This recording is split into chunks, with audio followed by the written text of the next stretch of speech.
Bien, este primer capítulo del curso se titula Fundamentos de Electrostática y Aplicaciones Eléctricas. Básicamente queremos dar una breve introducción al curso y ver los aspectos físicos de la electricidad, ¿correcto? Bueno, ¿por qué es importante el curso de ingeniería eléctrica? ¿Cuál es la razón de ser de que tengamos un curso de ingeniería eléctrica en la malla curricular de ingeniería de minas? Bueno, se puede ver ahí la imagen, ¿no? O se ve negro.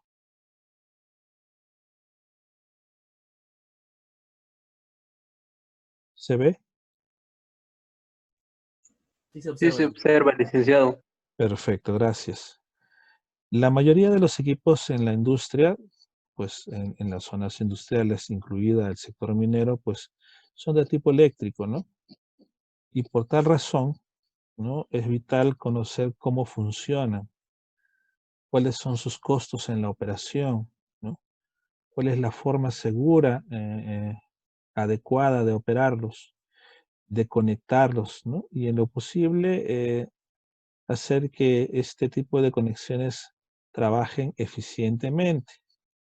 El curso abarca desde los principios de generación o de corriente continua, de corriente alterna, los fundamentos de la generación de la electricidad, los fundamentos de la transformación de la electricidad de corriente alterna en continua y viceversa, elevación, disminución de voltaje e intensidad, ¿no? Y de las instalaciones eléctricas. Entonces, la idea es que al finalizar nosotros estemos en condiciones de comprender, evaluar y proponer instalaciones eléctricas de los principales equipos usados en la minería.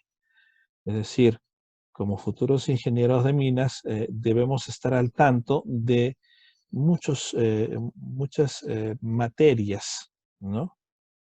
Que se trabajan alrededor de la actividad minera. Una de las más importantes es el área eléctrica, ¿correcto? Para hacer temas de seguridad, temas de mantenimiento, supervisión, de control y poder llamar a los especialistas. Por supuesto, el ingeniero eléctrico debe conocer aspectos fundamentales y saber detectar, ¿no? Fallas, malas operaciones y ayudar en el diseño y evaluación de proyectos eléctricos en el área de ingeniería de mina. ¿Correcto?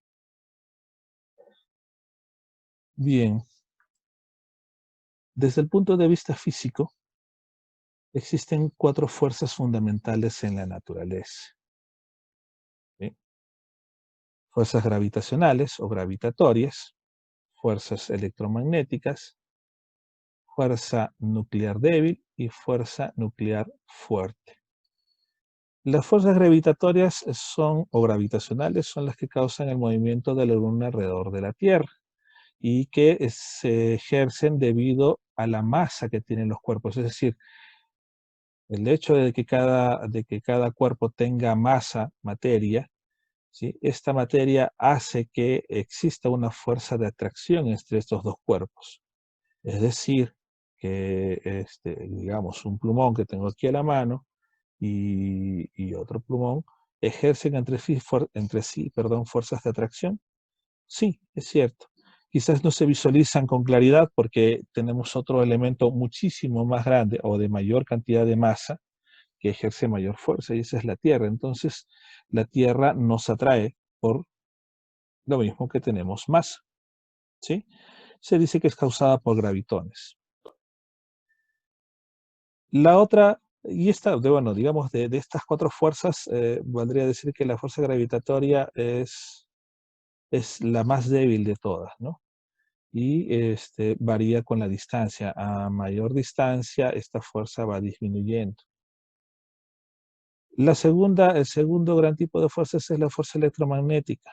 En términos simples, es la que hacen que los átomos se unan, átomo con átomo, formando moléculas, estructuras moleculares, cuerpos sólidos. Es decir, la fuerza electromagnética es la razón de ser de nosotros mismos como elementos o como entes sólidos, ¿no? Un vaso no podría ser un vaso si no existiera la fuerza electromagnética, sino seríamos eh, un montón de partículas atómicas, ¿no? Flotando, quizás en el espacio. Entonces, la fuerza electromagnética mantiene la integridad de los cuerpos. El que se forme un vaso, el que se tenga un libro, el que se tenga cualquier objeto es gracias a la fuerza electromagnética. Luego están las fuerzas nucleares fuertes, ¿no? Básicamente, eh, es una fuerza mayor que la fuerza electromagnética, porque a pesar de que en electromagnetismo vamos a conocer que existen cargas positivas y negativas y cargas opuestas se atraen, cargas iguales o de igual signo se repelen, en el núcleo del átomo existen protones y neutrones, los protones de carga positiva y los neutrones de carga neutra. Sin embargo, todos los protones de carga positiva están juntos en el núcleo atómico, cosa que contradice la fuerza electromagnética, porque al ser de signos iguales, estos protones se repelerían entre sí. Y en efecto, sí se repelen. ¿Sí? Sin embargo, hay una fuerza mucho mayor que esa de repulsión que los mantiene unidos. Es la fuerza nuclear fuerte, ¿correcto? Es la fuerza que hace que a pesar de esa repulsión se mantengan unidos formando el núcleo atómico. ¿Listo? Hay teorías de los quarks y de los gluones que sustentan esta fuerza nuclear fuerte. Luego, por supuesto que podemos lograr separar el núcleo atómico, especialmente en aquellos átomos que son más inestables, ¿no? Como el uranio. Y si logro fracturar o separar los protones de los neutrones en el núcleo atómico, lo que sucedería es que liberaría una gran cantidad de energía, muy, muy superior a las energías que hemos visto en el electromagnetismo y la gravitacional. Estamos hablando de la energía nuclear, ¿correcto? Finalmente, la energía nuclear débil, ¿no? Está causada por los bosones. Básicamente son fuerzas débiles, pero no es que sean muy débiles, en realidad son más fuertes que las electromagnéticas y las gravitacionales. Pero comparadas con la fuerza nuclear fuerte, pues sí, es de menor intensidad, por eso se le llama fuerza nuclear débil, ¿no? Esta nos dice que dentro de los núcleos atómicos desempeñan un papel crucial cuando una estrella hace explosión y se convierte en una supernova. Son radiaciones cósmicas que se van produciendo. Bien, nos interesa la fuerza electromagnética, por supuesto. Y los conceptos claves que requerimos para entender la fuerza electromagnética o la teoría electromagnética, ¿sí? Y los elementos que requerimos conocer para el curso de ingeniería eléctrica se dividen en dos grandes ramas: teoría de circuitos eléctricos y teoría de circuitos magnéticos. En la teoría de circuitos eléctricos vamos a conocer los campos eléctricos, que es la corriente y resistencia, las leyes de Kirchhoff y los teoremas de circuitos. Respecto a la corriente y resistencia, hablamos de la ley de Ohm. Las leyes de Kirchhoff son dos: ley de la corriente y ley de los voltajes, y los teoremas de circuitos, que son los teoremas de Norton y Thevenin. Luego vamos a conocer en la teoría de circuitos magnéticos los principios del campo magnético, fuerza magnética y materiales magnéticos, temas de flujo. Esto lo vamos a ver muy rápidamente. El tema de inducción magnética. Aquí con la inducción magnética vamos a dar paso a la generación de la electricidad, ¿no? De la electricidad. Y por supuesto esta generación es una generación no continua, sino más bien alterna, ¿no? Dando paso al estudio de los circuitos en corriente alterna, que se conocen como RLC, y otros elementos como el factor de potencia. Eso es lo que engloba en general nuestro curso. Claro, dentro de los circuitos de corriente alterna, tópico aparte, para el caso industrial, son todos los sistemas trifásicos. Bien, entendamos un poquito qué es la electrización, ¿verdad? Luego regreso a esta diapositiva. Quiero mostrarles algo. Todos hemos hecho alguna vez esto, ¿no? Quizás con los lapiceros frotándonos en la cabeza, o con la ropa, o con nuestra chompita de lana, ¿no? O con una franela. Y hemos hecho esto que estamos viendo aquí en el video, ¿no? Esto de atraer pedacitos de papel, ¿no es cierto? Esto se conoce como electrización, ¿ya? Pero, ¿qué cosa involucra la electrización? ¿Alguien me puede decir? ¿Qué entienden por electrizar? Porque eso es lo que está sucediendo, ¿no? ¿Alguna idea?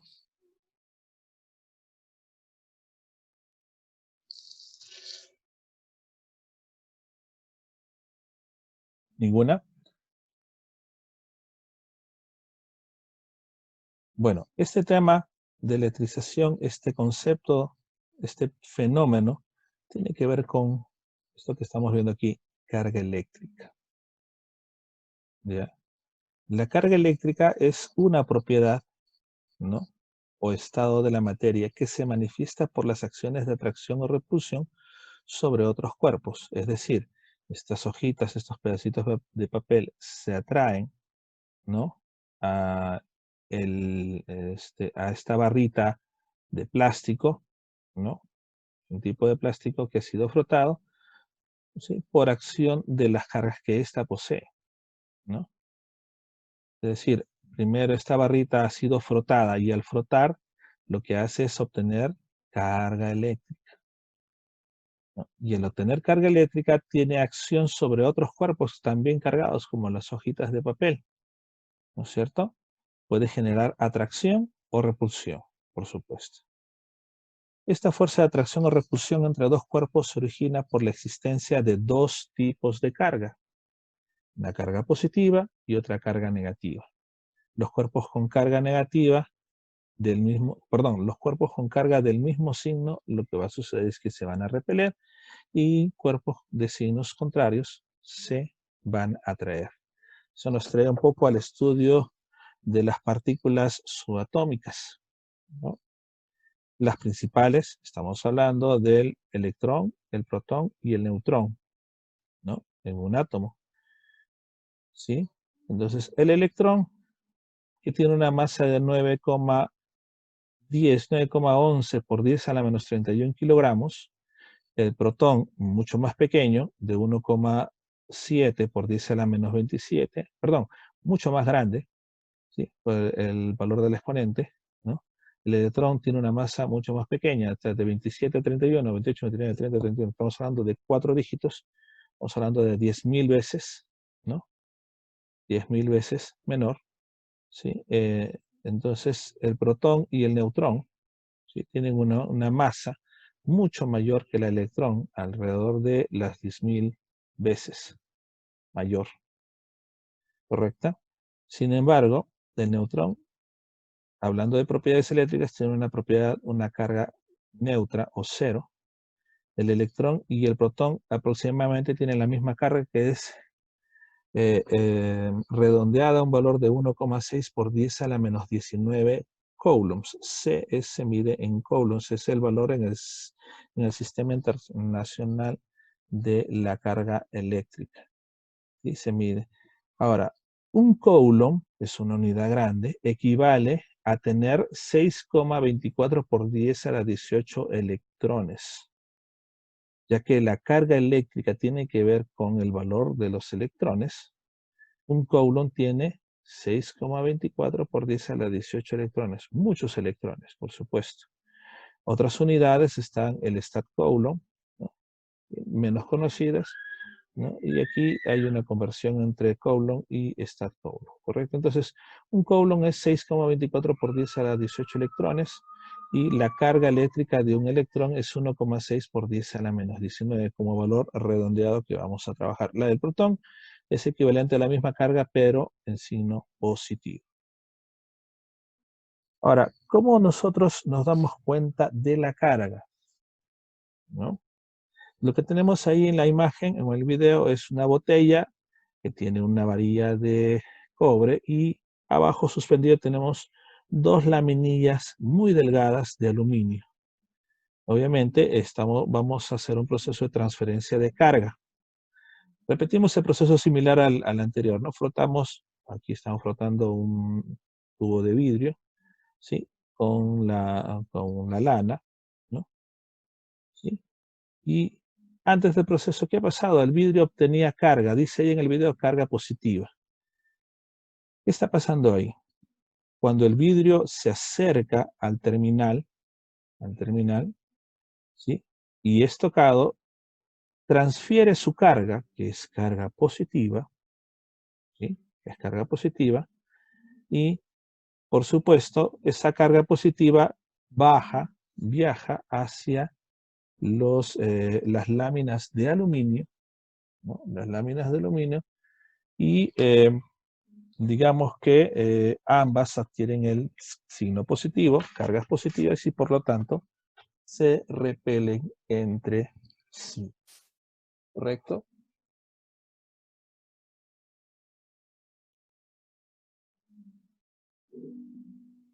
¿Sí? Nuevamente aquí, vamos a ver el fenómeno, ¿no es cierto? Entonces, un electroscopio, digamos que es un instrumento básico que nos sirve para detectar las cargas que tienen o las cargas que tiene un cuerpo. Ahora, aquí hay una pregunta interesante. ¿Cómo sabemos? Aquí el video nos dice que al frotar, ¿no? Ahí, adquiere carga positiva. ¿Cómo sabemos que el vidrio tiene carga positiva? ¿Por qué no tiene carga negativa?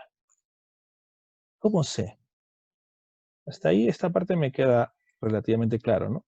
Si es una carga, esta carga viaja a través de el conductor de cobre y ambos, dando que cada laminilla obtiene carga positiva y al ser aproximadamente del mismo tamaño, ¿sí? Tienen aproximadamente la misma carga y por lo tanto se repelen, generando fuerzas de repulsión entre ellas y por eso las laminillas se terminan separando, ¿sí? Entonces, pero la pregunta está aún presente, ¿cómo sabemos que la carga del tubo de vidrio es positiva? ¿Está cargada? Sí. El electroscopio nos dice que se ha cargado, porque hay una fuerza de repulsión, por supuesto. Pero ¿cómo sabemos qué tipo de carga tiene? ¿No? Esto de aquí ocurre que hay una distancia de separación entre estos dos elementos, ¿sí? Y debido a esta distancia se produce una fuerza de repulsión. La misma fuerza la vamos a llamar fuerza eléctrica. ¿Listo? Ahora, las láminas se repelen al tener carga positiva, por supuesto. ¿Y qué sucede ahí? Cuando se toca con el dedo, esa separación desaparece, ¿no? Ahí mismo. ¿Qué sucedió ahí? ¿Por qué desaparece? ¿Mm? Vamos a borrar esto de acá. ¿Alguien me puede decir por qué desaparece?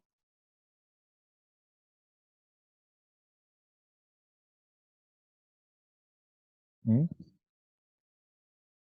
Todavía estamos fríos. Obviamente debe desaparecer porque ya no hay carga ¿no? en las laminillas. Lo que debe suceder entonces es que esta carga positiva que había en un instante aquí ha sido tomada por el dedo de la persona.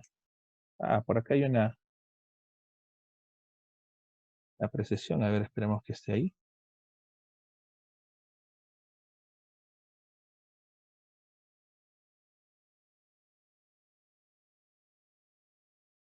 Claro, la mano le quita la carga, ¿cierto, Iván?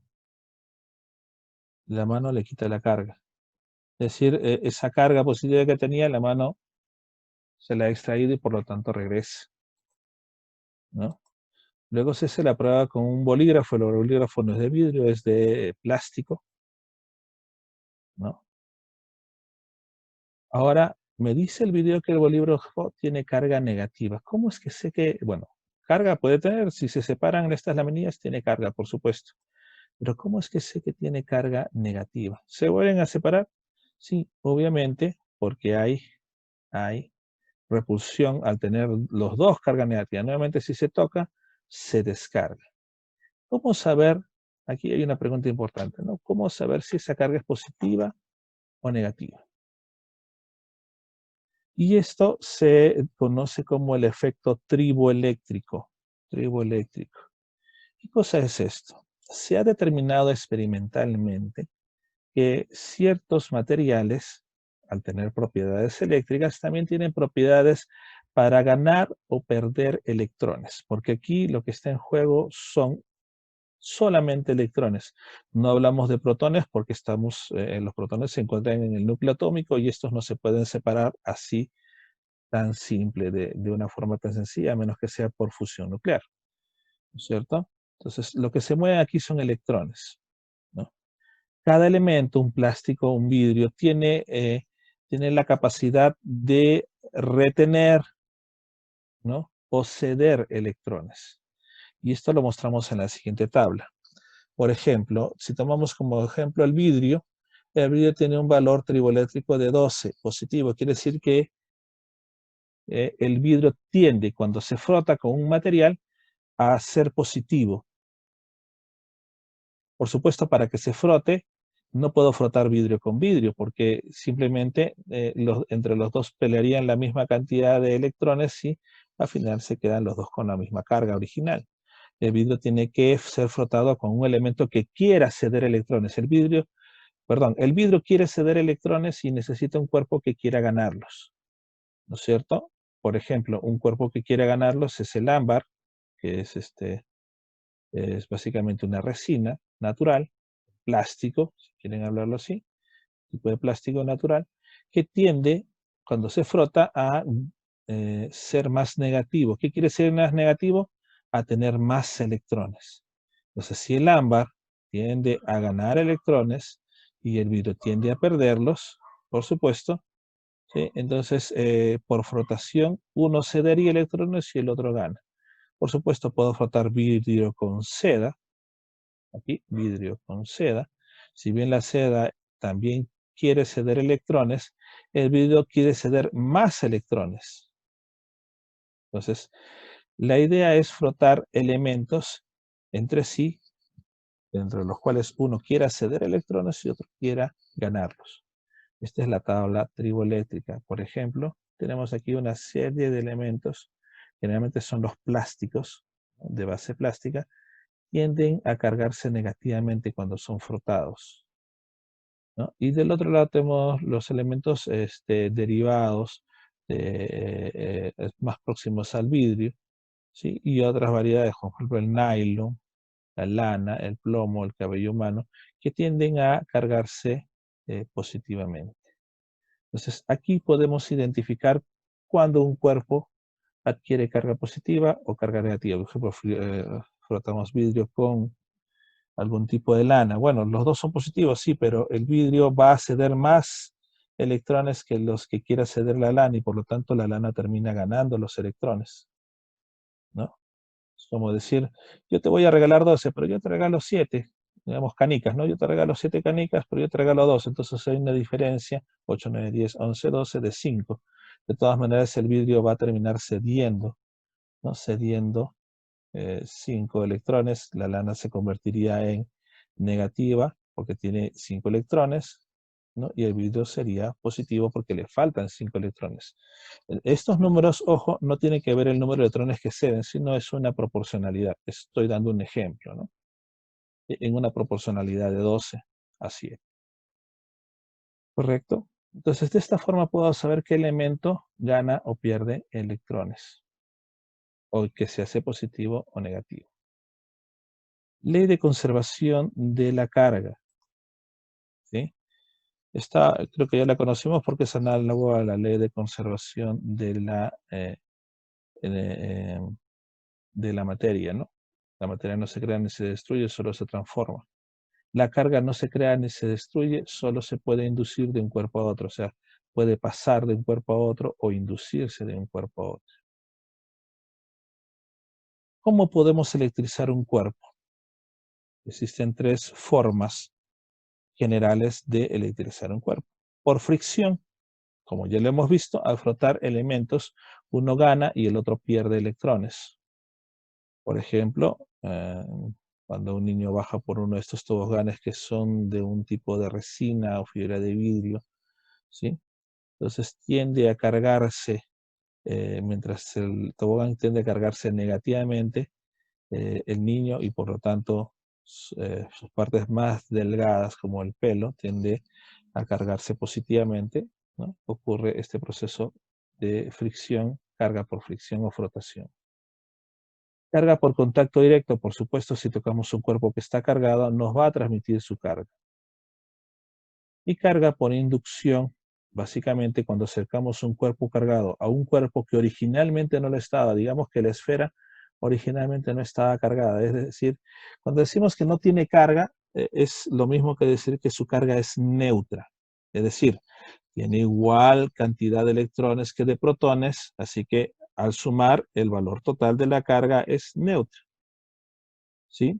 Entonces, cuando acercamos un cuerpo que tiene una carga negativa, electrones, por ejemplo, al acercarse intenta atraer a la carga positiva de tal forma que los electrones que tiene esta esfera se van del lado donde está el dedo, del lado opuesto. Entonces, ¿qué está pasando? Que esta punta está induciendo cargas sobre el otro cuerpo, está induciendo una carga positiva en su cercanía y del otro lado carga negativa. Esta carga negativa puede ser tocada por la mano, la cual se van los electrones y esta esfera termina siendo positiva. Se llama inducción porque se induce la carga sin contacto directo entre los dos cuerpos. Entre 1880 y 1883. Esta máquina tiene muchísima importancia en el estudio de la electrostática porque nos va a permitir obtener cargas eléctricas positivas o negativas de una intensidad considerable que va a ser posible observar sus efectos y aplicaciones dentro de una clase que nosotros podremos utilizarlas con nuestros estudiantes. En primer lugar, veamos una breve descripción de sus partes componentes. Está formada por dos discos de un material que puede ser acrílico, plástico o vidrio.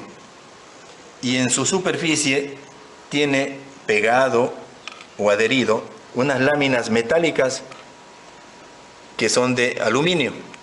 Ambas paredes tienen aproximadamente unas 30 láminas. Estas dos esferas están conectadas a un sistema de poleas que cuando gira una manivela, una polea gira en un sentido y la otra lo hace en otro sentido. También tenemos estas pequeñas escobillas que están formadas de hilos metálicos, o sea, de cobre o bronce. Tenemos dos en un disco por un lado y también tenemos dos por el otro disco.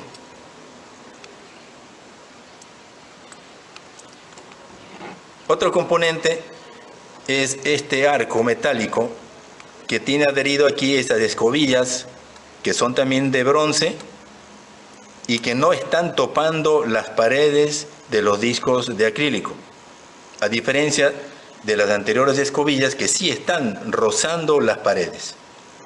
Tenemos una en un extremo y otra también en el otro extremo.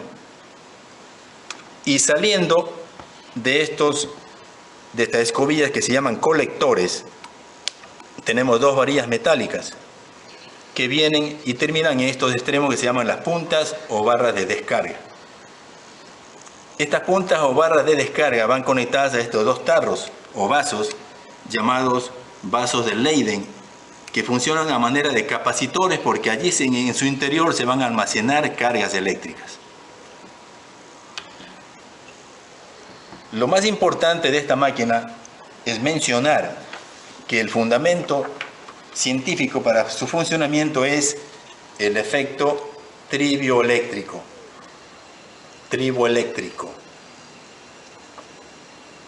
Que consiste en que cuando tenemos dos metales de diferente naturaleza y estos son friccionan entre sí, se produce una diferencia de potencial eléctrico entre los dos. Porque naturalmente, si tenemos dos metales diferentes, tienen su estructura atómica y su estructura también electrónica diferente.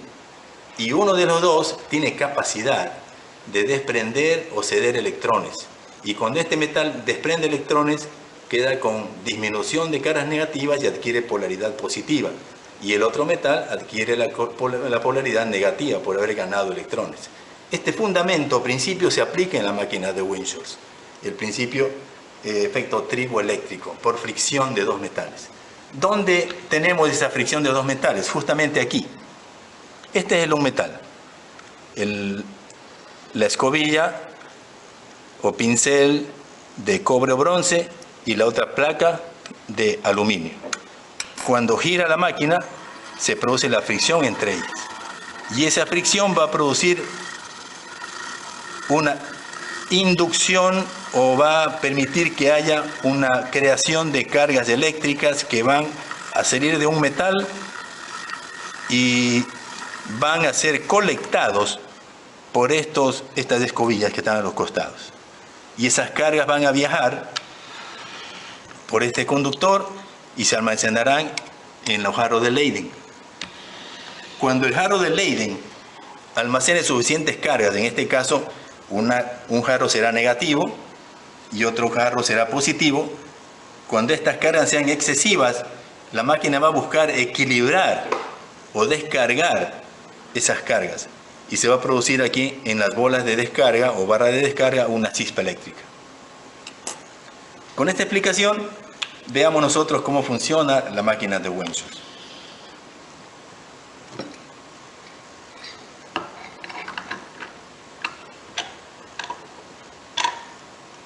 Procedo a girar la manivela e inmediatamente se produce esa chispa.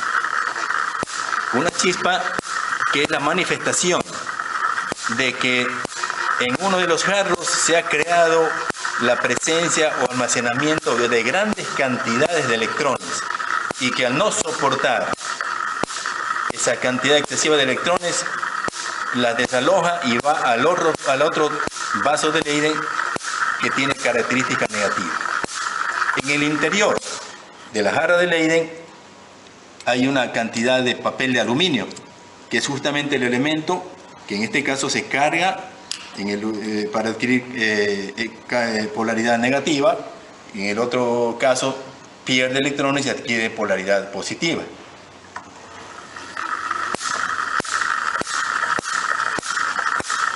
Según datos, tenemos que cuando una chispa eléctrica tiene una distancia de 1 centímetro, se dice que pueden haber allí 4, 5 o 6.000 voltios de tensión para que ese flujo de electrones que sale del tarro que está almacenando electrones pueda romper o vencer la resistencia o dieléctrico del aire. Unas experiencias más que se muestran aquí, que los invito a que terminen de ver, ya es cuestión de 3 minutos, pero es sumamente interesante. En el laboratorio de física de la Universidad Nacional de Moquegua tenemos estas máquinas de Windsorst. Bien, hablemos de conductores y aislantes. Como su nombre lo dice, conductores son aquellos materiales donde se influye con facilidad o donde fluyen con facilidad los electrones. Normalmente son metales, ¿no? También pueden ser soluciones de ácidos, bases y sales, como las soluciones de una batería. El cuerpo humano, que también tiene sustancias salinas, así que el cuerpo humano es un relativo buen conductor de electricidad. Por otro lado, los aislantes, conocidos también como dieléctricos, son aquellos materiales donde los electrones no se mueven libremente. Sí hay electrones, pero no tienen forma de desplazarse con facilidad, ¿no? Hablamos de la madera, el vidrio, el caucho, el corcho plásticos, porcelana, seda, mica, papel. Conductividad, la capacidad de conducir electricidad.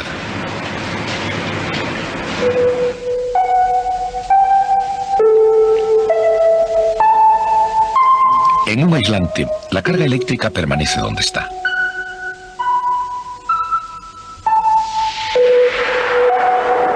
Pero en un metal se extiende instantáneamente, es decir, el metal conduce electricidad. En un nivel más profundo, esto es lo que sucede. Se puede considerar cada átomo de un metal como un ion positivo con uno o dos electrones exteriores débilmente ligados. Cuando dos átomos metálicos están muy próximos, los electrones más exteriores pueden pasar fácilmente de uno al siguiente. A medida que se agregan más átomos, los electrones pueden moverse a grandes distancias. Esos electrones móviles son conocidos como electrones de conducción y dan a los metales sus propiedades especiales.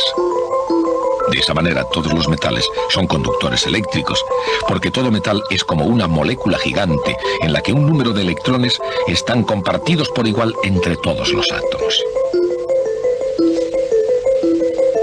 Se puede representar como una estructura de iones cargados positivamente, pegados por un fluido de electrones móviles.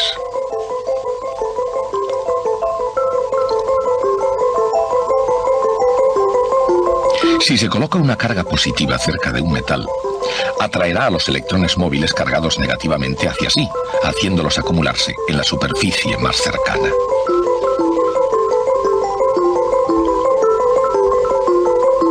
El resultado es que quedan iones positivos netos no equilibrados por electrones en la superficie más alejada.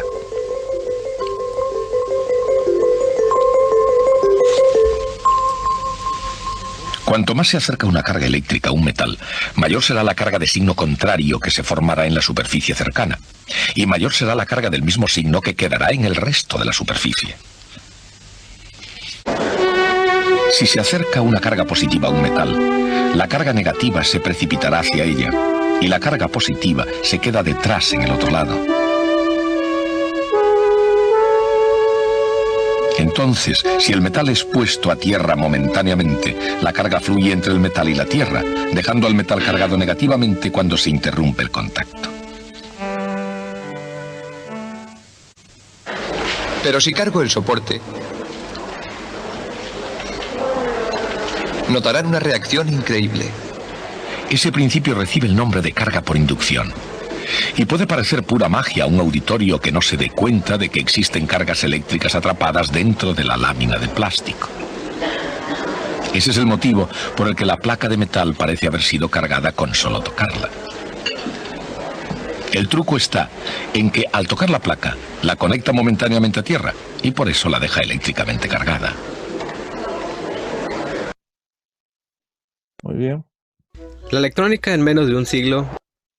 Un momentito, antes de pasar a esta parte, lo que mostraba el video es un poco, primero, el proceso de conducción y la no conducción que se da en los materiales plásticos, por ejemplo.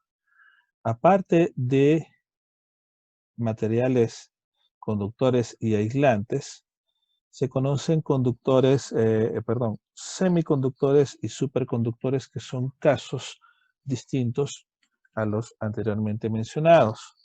Correcto. Hablando de los semiconductores, La electrónica en menos. vamos a poner paso ahí. Vamos a resumirlo y esto lo van a poder ver luego en las diapositivas que van a poder descargar. Básicamente un semiconductor es una sustancia, un material que se comporta tanto como aislante y como conductor, dependiendo de las circunstancias en las cuales se encuentra.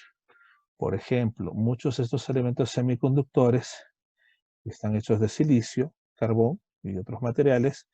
Al recibir algún tipo de estímulo se convierten en muy buenos conductores. Por ejemplo, las celdas fotovoltaicas o los paneles solares que producen electricidad están hechos de semiconductores. Entonces, en términos sencillos, los semiconductores son aquellos que bajo ciertas características son aislantes y cuando varían estas características se convierten en muy buenos conductores. Si no Finalmente consigues tenemos- disminuir la resistencia de tu circuito o no encuentras la manera de aumentar el campo magnético en tu electroimán, Y por último tenemos el caso de los superconductores, ¿correcto? Esto se resume en que cuando se llega a temperaturas muy cercanas al cero absoluto, estamos hablando de 0 Kelvin, ¿no?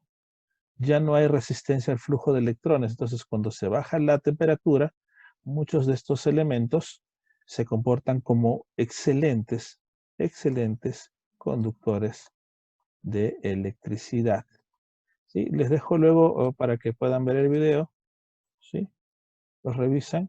Aquí es el caso de un elemento que se convierte como superconductor y gracias a esta propiedad de la superconductividad se magnetiza y puede levitar, ¿no? Es uno de los, este tema de la superconducción se utiliza mucho, por ejemplo, en los trenes bala que funcionan por el principio de suspensión electromagnética.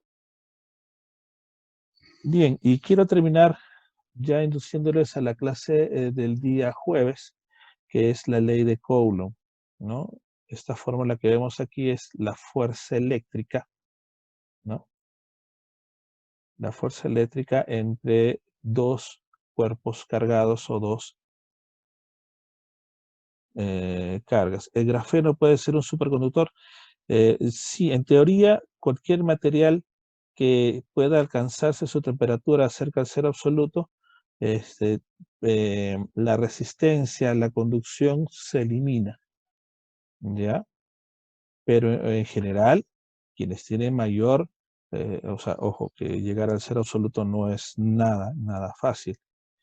Si recordamos física 2, termodinámica, el cero absoluto es como una asíntota matemática, no se puede llegar a tocar. ¿Por qué? Porque digamos que la energía interna de la materia es una razón de su existencia, es decir, si se llega al cero absoluto, o dicho de otra forma, la vibración molecular, ¿no? Las moléculas que conforman cualquier objeto están constantemente en vibración y esa vibración tiene que ver con una energía cinética de movimiento y esa energía tiene que ver con la temperatura.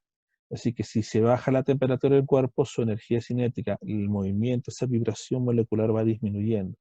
Llegar al cero absoluto implicaría que estas moléculas dejasen de vibrar, pero esa es una situación no alcanzada hasta ahora. Nadie ha podido llegar hasta el cero absoluto, sino a valores cercanos. Entonces, la idea es buscar materiales, ¿no? Buscar materiales que sin llegar exactamente al cero absoluto, sino bajar su temperatura lo más posible, no al cero, porque realmente es muy complicado, bajar mucho su temperatura, empiezan ya a funcionar como muy buenos conductores. Obviamente no vamos a escoger a materiales aislantes, ¿no?